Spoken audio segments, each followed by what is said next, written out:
2025 সাল পড়ার সাথে সাথেই জানুয়ারি মাসের 30 তারিখেই অনেক সুন্দর একটি সুখবর আমাদেরকে দিয়েছিল সার্বিয়া, যে বাংলাদেশ থেকে অনেক লোক সার্বিয়াতে নিয়ে আসবে এবং সেই কাজটি এখনও পর্যন্ত চালু রয়েছে।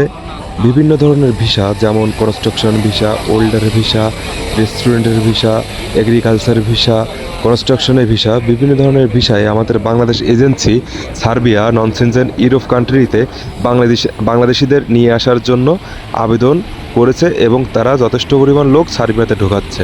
এখন কথা হচ্ছে, এখন সার্বিয়ার জন্য 2025-এর শুরুতে যখন সার্কুলার দিছিল তখন সব ধরনের ভিসা চালু ছিল, কিন্তু বর্তমানে এখন কোন ভিসাটা চালু আছে সার্বিয়ার জন্য? অনেক এজেন্সি বলতে পারে তুমি কোন কাজে যাবা আমি সেই কাজেই তোমাকে আমি ঢোকাই দিব, কিন্তু ভাই এটা আদেও সম্ভব না।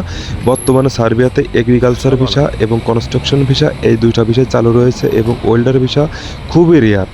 100 জনের ভিতরে হয়তো বা 10 জন আপনাদেরকে নিতে পারে, বাট আপনারা তাদের কথা শুনে উল্টোপাল্টা ভূগোল ভাগল বোঝায় আপনারা কখনো এখানে আসবেন না। আপনারা হয় এগ্রিকালচার বিষয় নাহলে কনস্ট্রাকশন বিষয়, এই দুইটা বিষয় আসতে পারেন এবং খুব অল্প সময়ের ভিতরে আসা যাচ্ছে। এবং আমি আগের ভিডিওতে বলছিলাম যে কতদিন ভিসা চালু থাকতে পারে, আবার কতদিন হচ্ছে ভিসা বন্ধ হয়ে যাবে, সেই ভিডিওটি দেখে আসবেন।